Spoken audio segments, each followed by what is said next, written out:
Shalom. La fête de Shavuot est comme tous les Yamim Tovim, une fête où la Torah nous demande Vesamarta bechagecha.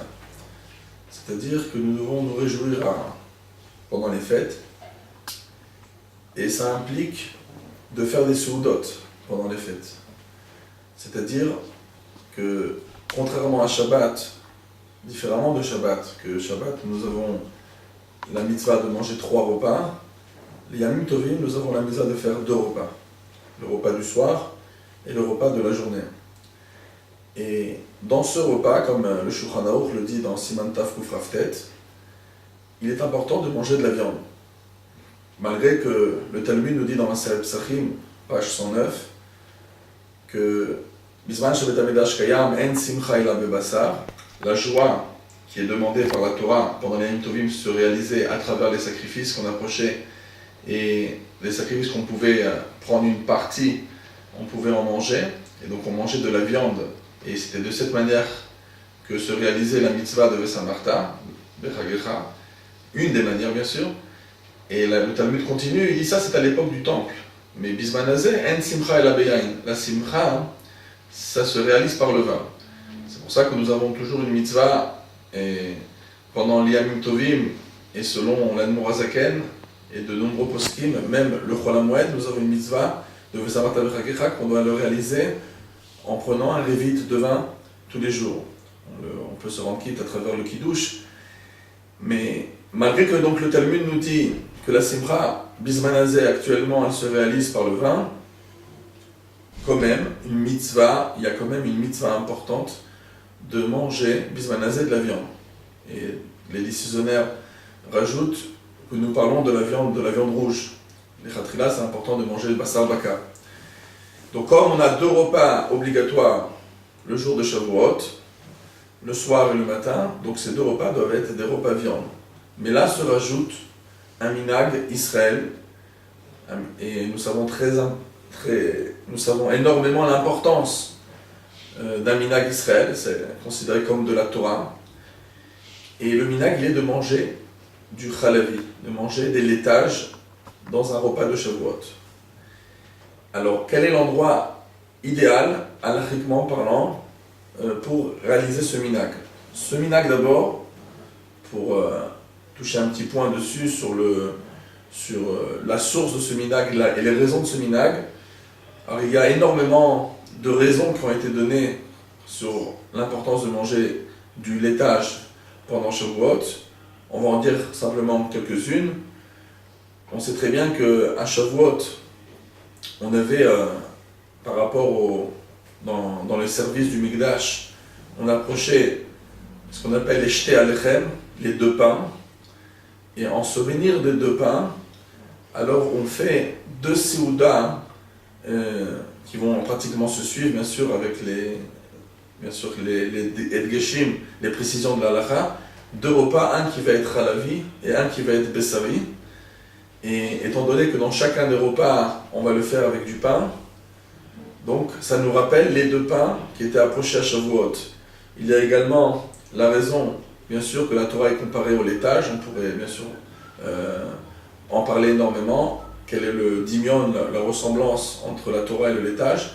Mais c'est comme ça que c'est marqué Vash vechalav tachat leshoner. Et donc c'est pour ça, comme c'est matin de Torah, on mange du laitage, et bien sûr il y en a même certains qui prennent du miel pour accomplir le pasuk entièrement Vash vechalav tachat leshoner. Nous avons aussi un remez sur les psukim qui parle de Shavuot. Donc c'est comme c'est marqué, lorsqu'on va approcher Ve'etzem Mincha Chadasha, Lachem Beshavuotechem. Donc si on prend le début des lettres Chadasha, Lachem Shavuotechem, Beshavuotechem, ça fait les Racheterot Chalav. Et une raison aussi qui est très populaire, c'est que malgré les opinions dans Maseret Shabbat, est-ce que Matan Torah ça s'est passé le 6 Sivan ou le 7 Sivan, mais ce qui est sûr, c'est que Kulam Modim, tout le monde est d'accord que Matan Torah était Shabbat. Étant donné que le Ham Israël il est réellement considéré comme juif à part entière qu'à partir de Matan Torah, puisque c'est considéré comme la conversion du peuple juif, comme la Gemara le dit explicitement dans Masechet Yevamot. Donc, on peut s'imaginer que les viandes qui étaient en possession du Ham Israël le matin de Shavuot, où ils sont devenus donc un juif à part entière, ces viandes étaient en vérité non consommables du fait que dans nos lois, il est interdit à un non-juif de faire la shrita de nos bêtes. Seulement un Israël peut rendre cachère une bête en faisant la shrita. Donc étant donné que la veille, même si les shochatim étaient le peuple juif qui était sorti d'Égypte, mais étant donné qu'ils n'étaient pas juifs à part entière, ils avaient un critère de Bnei Noach la veille de Shavuot. C'est pour ça que les viandes ont eu la shrita uniquement par des non-juifs, et donc on ne pouvait pas consommer de la viande. La seule chose qui restait, c'était donc le chalavi, c'était donc une des possibilités, c'était de manger des laitages. Donc ça c'est un petit peu, pour avoir plus clair, c'est évident que chacune des raisons se cache derrière ça une certaine profondeur, parce qu'il y a énormément de questions sur chacune des questions. Le rabbi, sur pratiquement chacune des raisons, il a des remarques à faire, mais on va passer directement au sujet halachique de ce repas-là. Donc, on revient à notre sujet. Nous devons réaliser la souda de viande et nous devons aussi accomplir le minhag d'Israël de manger des laitages. Donc, premièrement, il faut savoir que les laitages, c'est un rajout, c'est un minhag par rapport à l'obligation qu'on a. L'obligation, ce sont donc les 2 repas viande. Donc il ne faudra surtout pas négliger le repas viande qui est le repas essentiel. Pas simplement du soir, mais essentiellement plus du jour, parce que le gros d'ailleurs il est encore plus chaud dans la halakha. Donc le jour, le repas essentiel sera un repas viande, et non pas faire le contraire, on fera un géant repas chalavi, et ensuite on passera à un petit repas viande en prenant un petit morceau de viande pour se rendre quitte. Il ne faut pas oublier que le repas essentiel est le repas Bessari. Donc l'idéal pour réussir quand même à faire la coutume du Ham Israël, qui est de manger donc du laitage, donc l'idéal c'est de faire kiddush le matin après la tfila, et ensuite procéder à un repas chalavi. Selon le Shulchan Aruch, le Rama a amené la raison, parmi toutes les raisons que je vous ai mentionnées avant, la raison qui apporte dans le Rama, c'est en souvenir des 2 pains. Et comme le Magan Avraham donc fait la déduction claire que d'après ça, il faut faire une souda avec chalavit, une souda de lait avec du pain, et une souda bessarit également avec du pain. Et l'Admorazaken, il n'amène pas la raison du Rama, mais il amène ce Magan Avraham qui dit que c'est important donc de réaliser, donc il apporte cette chita de faire un lechem qui serait par exemple chalavi, et comme ce lechem il est chalavi, automatiquement ça nous oblige à faire un 2e repas bessari, et comme je vous ai dit tout à l'heure que le repas essentiel de Shavuot, celui qui est obligatoire, c'est le repas bessari. Il y a une autre possibilité, c'est ce que le Rabbi Lubavitch personnellement faisait. Après la tfila, il montait dans son bureau, d'après ce qu'on nous raconte, le Rabbi faisait kiddush, et il goûtait un gâteau chalavi. Donc premièrement, c'est un sujet assez long à expliquer, que le kiddush comme souda, d'après beaucoup de décisionnaires, c'est plutôt les chatrila avec du pain et pas du mezonot. Mais étant donné que dans le Siman Kuf Pechet, l'Admorazaken, sur le côté du Shulchan Aruch, ça a apporté à côté du Shulchan Aruch Harav, de l'Admorazaken, une note où le frère de l'Admorazaken témoigne que son frère, l'Admorazaken, avait dit qu'on pouvait réaliser le kiddush comme seuda, les chatrila avec du mezonot. Ça ne veut pas dire que le repas de Shabbat ne s'accomplit pas, ou de Yom Tov avec du pain, on est obligé de prendre du pain, comme c'est marqué dans le Siman Rachim Dalet, mais le kiddush comme seuda, c'est un din à part qui peut se réaliser avec du mezonot. Donc le Rabbi réalisait le minhag du chalavi sur du mezonot, il prenait le shiur qu'il faut, le kabetza pour que ça soit kiddush comme seuda, et ensuite on va parler bien sûr de l'attente qu'il faut, mais concrètement, ça c'est le rabbi qui faisait ça personnellement, c'est pas qu'il a publié ça comme un minhag officiel. Donc c'est évident que énormément de Chabad ou de gens bichlal, ils accomplissent aussi ce minhag de manger quelques gâteaux chalavi c'est une possibilité, mais si une personne voudrait réaliser le minhag apporté dans le Rama, de se souvenir des deux pains en faisant deux repas, un chalavi et un bessari avec du pain, comme le Magan Avraham le dit explicitement sur ce Rama. Donc ça serait quelque chose aussi de possible, et chaque personne pourra en vérité décider de quelle manière le faire, mais de cette manière il pourra réellement réaliser. C'est évident que je ne mets pas en cause, chas v'shalom, une minute, le minhag du Rabbi. Les coutumes du Rabbi, ce sont des coutumes qui ont des mékorotes, qui sont Be'ar Kodesh, dans les montagnes les plus saintes et les plus élevées dans le ciel. Et donc chaque anaga d'un Rabbi est bien sûr fondé sur des grandes bases, mais ce n'est pas évident que tout ce que le Rabbi faisait dans sa chambre, dans son bureau, était automatiquement une orale Rabbi. Mais bien sûr, chacun il pourra décider s'il veut le faire, comme j'ai dit, selon le minhag du rameau, ou bien sûr si quelqu'un fera exactement comme le Rabbi, bien sûr qu'il aura sur qui se reposer. Donc, maintenant, on va parler premièrement de la séparation bien sûr importante entre ces deux repas. Et après on va rentrer un peu plus dans les détails des repas eux-mêmes. Donc la séparation, dans le Shulchan Aruch, Siman Pitet, tout le monde sait qu'on nous parle d'attente de 6 heures lorsqu'on a mangé de la viande en premier pour ensuite manger du lait.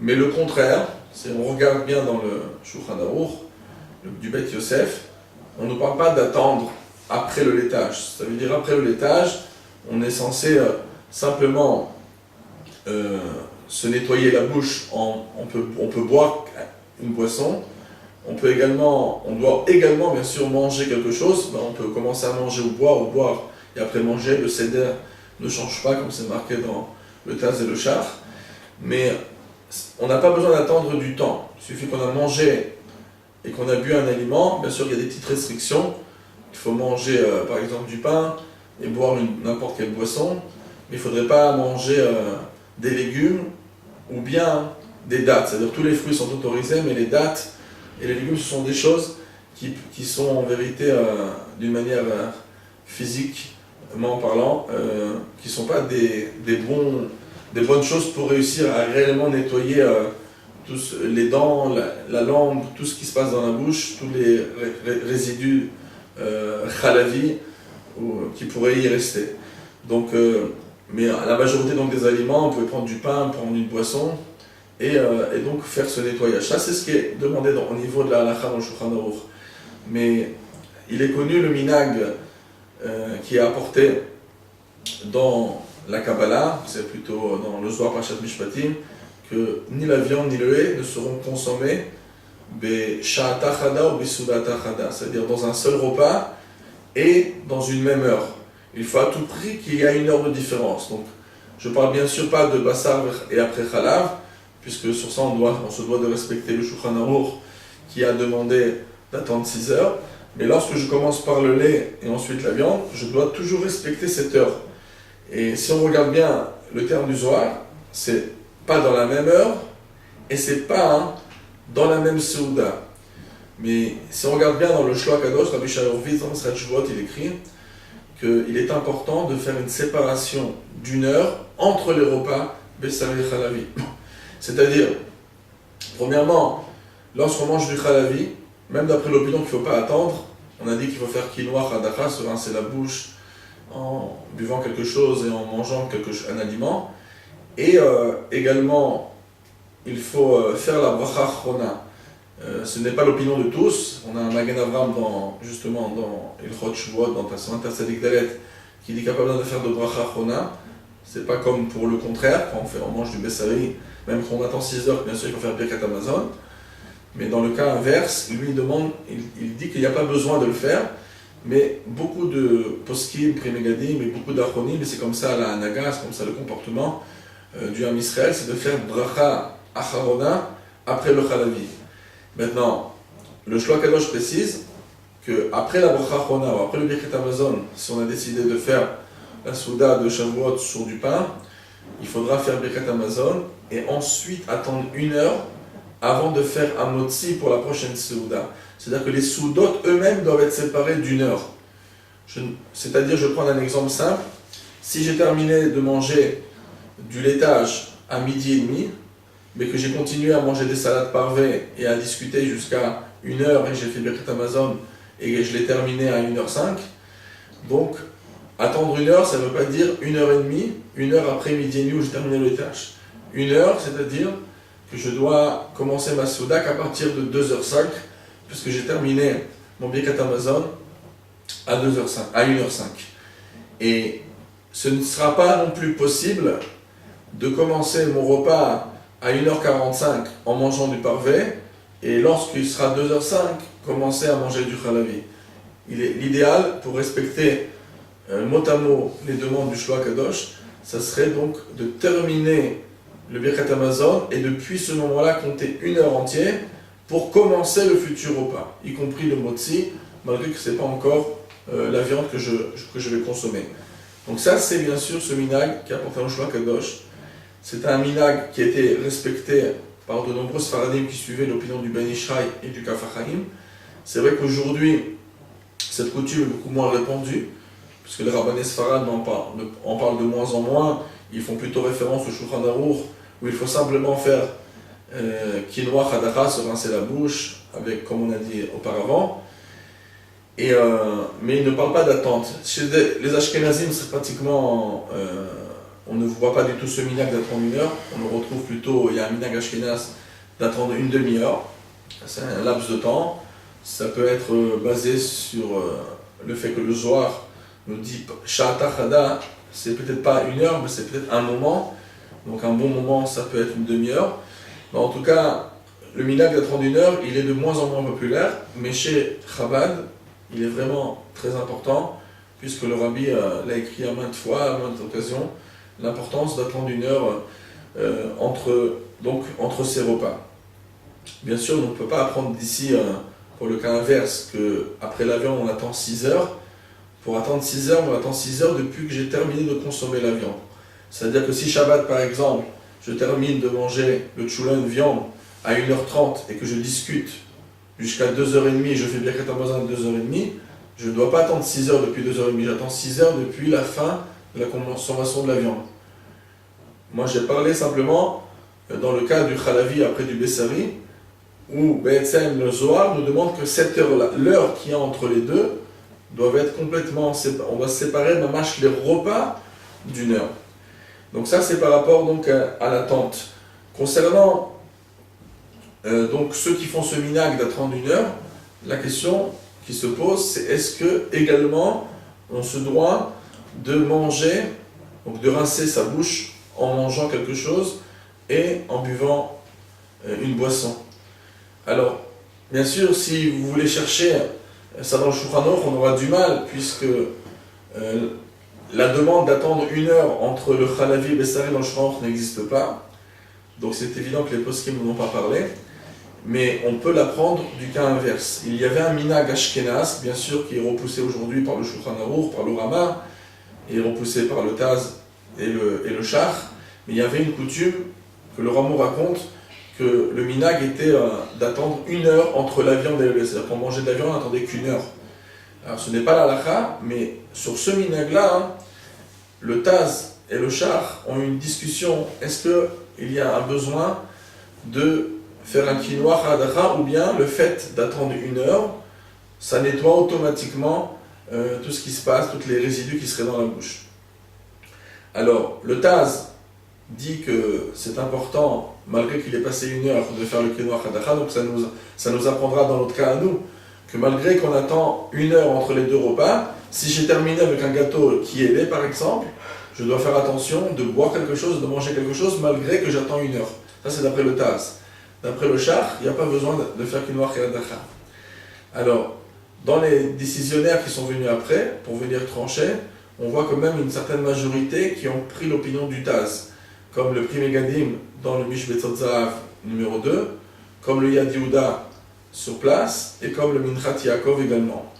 Par contre, l'autre opinion du Shach, elle est retenue en minorité par le Chaye Adam. Donc, toutes pensent à arriver à la conclusion d'exiger pour nous à Shavuot que si on a terminé avec du Khalavi, même qu'on a fait Bracha Chona, même qu'on a fait Birkat Hamazon et qu'on a attendu 1 heure, il serait Kedaï énormément de se rincer la bouche en buvant une boisson et en mangeant quelque chose. Je fais bien sûr la remarque que dans le livre It Kashrut, qui est un fascicule Chabad, qui sort avec les coutumes de Chabad pour chaque occasion, chaque Shabbat et chaque fête, il est écrit chaque année, y compris cette année Tafshinin Gimel, une note en dessous où on précise que, bien sûr, une lettre très populaire du rabbi dans Yoredea, dans Sharala Chominag, partie Yoredea Siman Yudalef, où là-bas le rabbi encourage le minag d'attendre 1 heure après le lait, et pour renforcer ce minag, cette opinion, le rabbi écrit, il fait référence à un Siftei Da'at, qui est l'opinion du Pri Megadim, le rabbi Yosef Teomim, qui apporte et qui explique l'opinion du Shach de ne pas faire quinoa hadacha, de ne pas rincer la bouche par un aliment et par une boisson lorsqu'on attend 1 heure.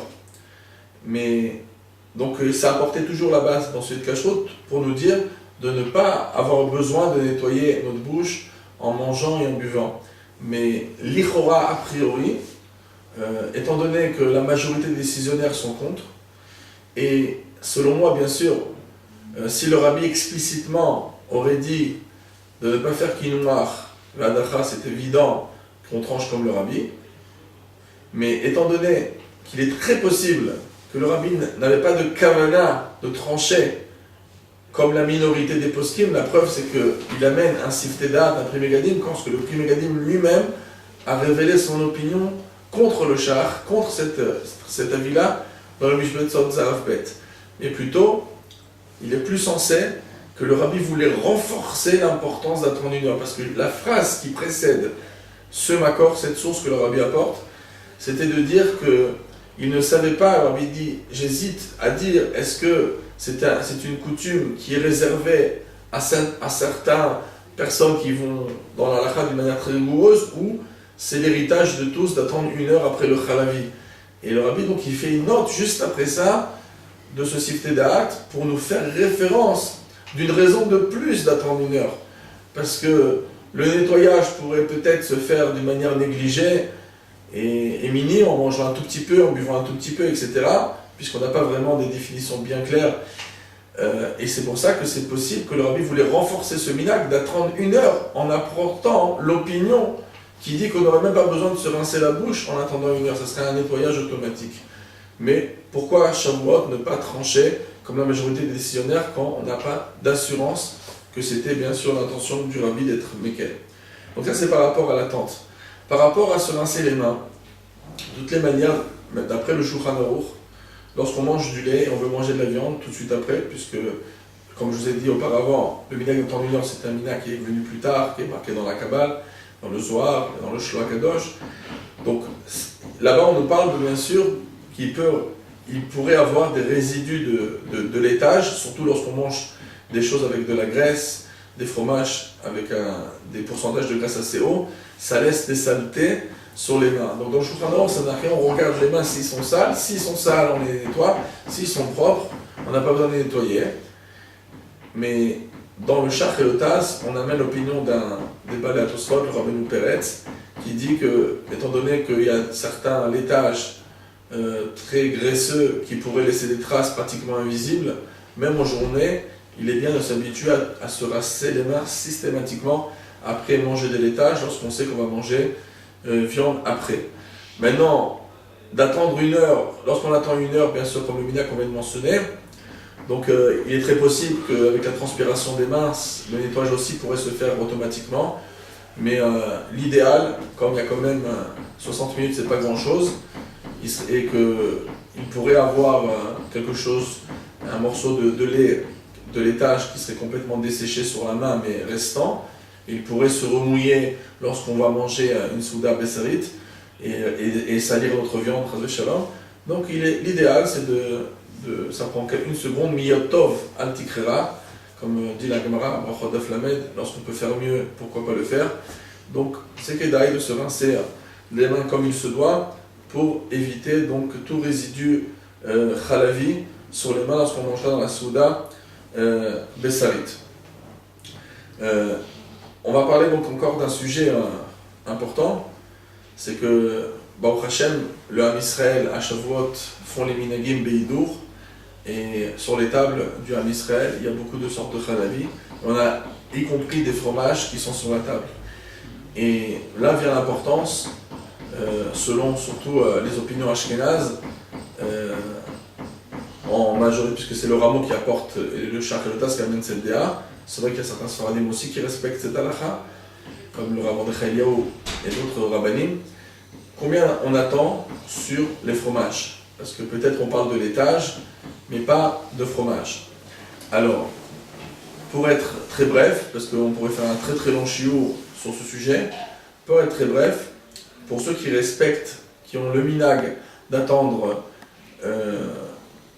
6 heures, par exemple, sur les fromages, alors il faut savoir c'est quoi exactement la définition d'un fromage qui exige cette attente.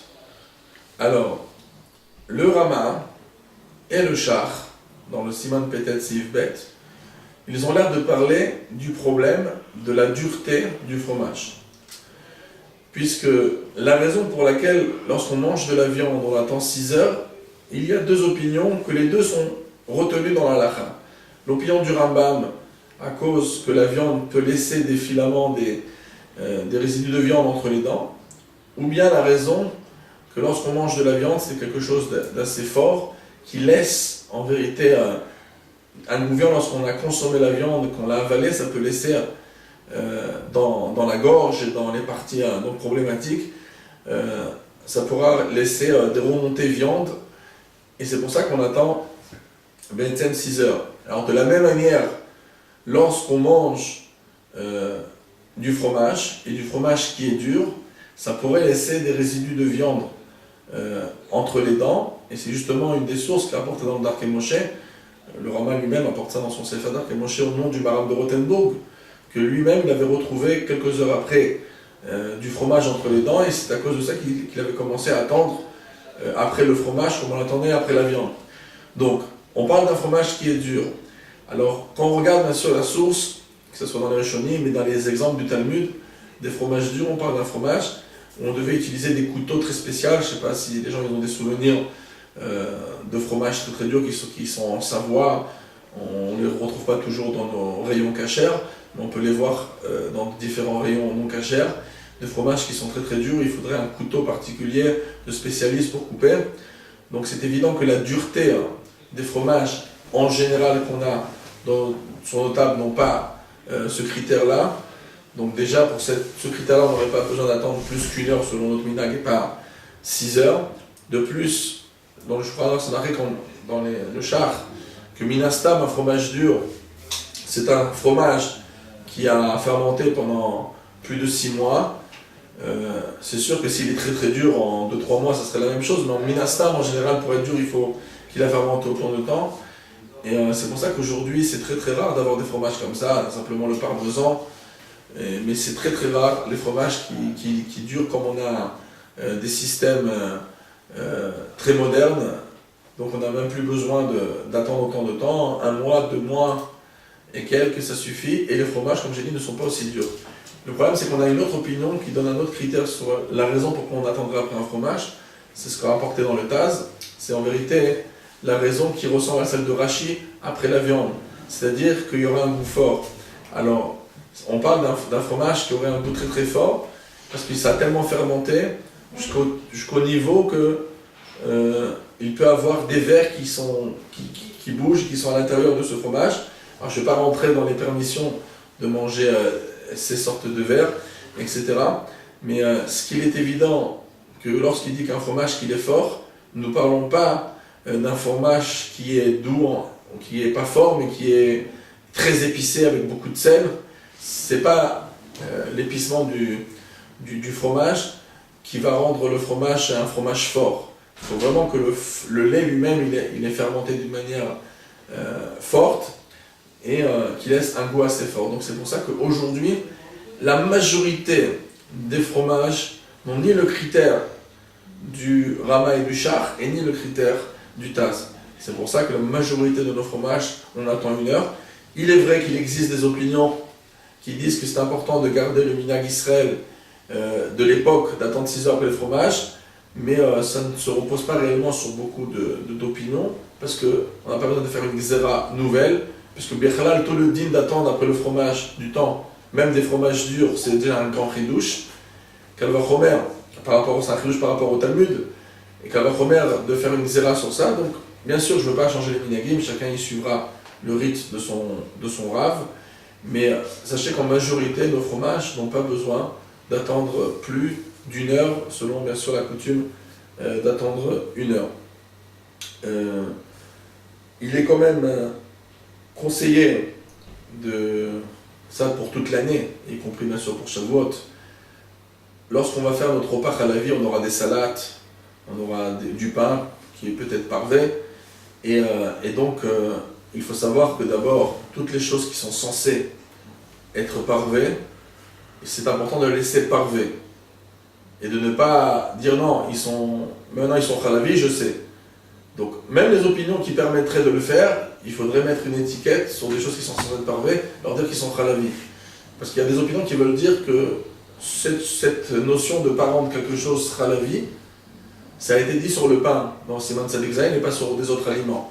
Parce que le pain, c'est vraiment quelque chose qui accompagne. Mais dans le Pri Megadim, on amène certaines opinions qui disent que toute chose qui est censée être parvée, des confitures, du sucre, du sel, etc., qui sont censées être parvées, c'est qu'il d'aille de le laisser parver, donc de faire très attention, d'avoir une salière lait, une salière viande, malgré que nous avons des fois des salières avec des capuchons et qu'on ne rentre pas directement dans le kéli pour prendre le sel, mais nous avons tous des petits-enfants très souvent dans les maisons, et il suffit que l'enfant il a la main très sale d'un yaourt et il attrape la salière de lui-même, et comme on va dans les maisons, c'est self-service, donc l'enfant va laisser un résidu de lait sur le capuchon, ensuite la personne va verser du sel 2 minutes après, et elle va pouvoir peut-être laisser une saleté de sel qui va retomber à l'intérieur.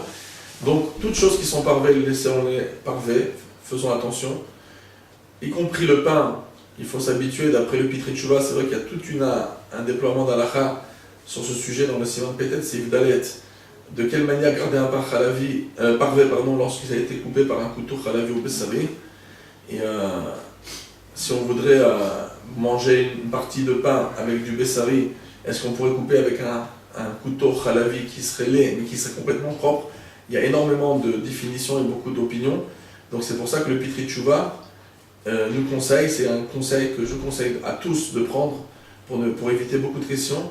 Habituez-vous à couper votre pain avec un couteau parvé pour que tout morceau de pain restant resterait parvé entièrement, il ne serait pas devenu chalavi ou bessali à cause du couteau. Maintenant, lorsque le pain il est sur la table, on peut manger le pain avec ce qu'on veut et le rendre chalavi, mais il faudra bien sûr faire attention, comme c'est marqué dans le Siman Tzadik Aleph, à portée du Yerushalmi, qu'il faudra retirer tous les restants de pain et toutes les salades, même si c'était des salades parvées qui étaient sur la table, mais si on n'a pas eu une hashgacha, on n'a pas fait attention à 100%, en majorité, nos enfants, n'importe quelle personne, vont le rendre bessari chalavi. Donc il faudra toujours se rappeler que les salades qui montent sur les tables, bessari ou chalavi, et on n'a pas fait une hashgacha, on n'a pas fait très attention, c'est évident qu'ils vont être présumés d'être selon la chose qui était sur la table, bessari ou chalavi. C'est apporté, il y a une source dans la Got Ashri, c'est apporté par le Rav Moshe Feinstein. Et c'est évident qu'ici on ne va pas s'amuser à dire Batel Beshishin, parce qu'il suffit d'un petit morceau de salade qui a été sali par une cuillère chalavi d'un yaourt pour que ma salade soit chalavi, parce que ça ne s'annule pas réellement, il n'y a pas de cuisson, donc il y a des parties qui sont sales sans vraiment se mélanger.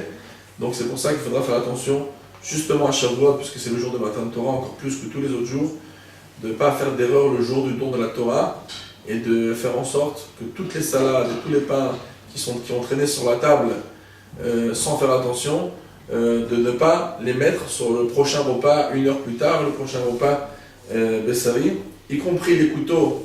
J'ai conseillé d'avoir un couteau parvé, comme le Pitri Tshuva dit, pour couper le pain. On conseille bien sûr d'avoir un couteau parvé lorsqu'on coupe des choses qui sont piquantes. puisque le piquant a la capacité d'avaler et de tirer, de pomper le goût viande ou lait qui serait dans le couteau, et ça le rendrait, selon le Rajba et le Khatrila, selon le Ramo, entièrement viande ou entièrement lait. Donc habituons-nous à couper nos oignons ou toute chose piquante avec un couteau parvé pour que les restants, s'il en reste des parties d'oignons qu'on n'a pas eu besoin pour ce repas, pour un prochain repas qui sera le contraire, que ça, par exemple, si c'était Bessari pour un repas Khalavi ou vice-versa, qu'on n'aurait pas Chas Shalom d'Avera et d'aller contre l'opinion du Shulchan Aruch qui a bien sûr le jour de Shavuot. Et je voudrais aussi terminer sur un sujet qui est peu connu, c'est le sujet de Gvisha. C'est-à-dire que, comme en français on dit macérer, si nous avons un liquide qui est très piquant, le liquide très piquant, il est capable, comme le couteau, avec un oignon, il est capable de pomper, d'attirer le goût d'une assiette. Donc si on imagine, bien sûr, il y a plein d'opinions sur ce que je vous dis, je parle de manière rapide et courte, mais je vais selon les décisionnaires qui ont des opinions rigoureuses, et on essaye de les respecter en général, ces opinions-là. Donc de ne pas mettre des choses qui sont piquantes dans une assiette, par exemple, lait. Si c'est la chose qui est piquante, elle est en liquide, comme du sroug, etc., différentes choses, ou du hareng avec du jus, c'est très très salé.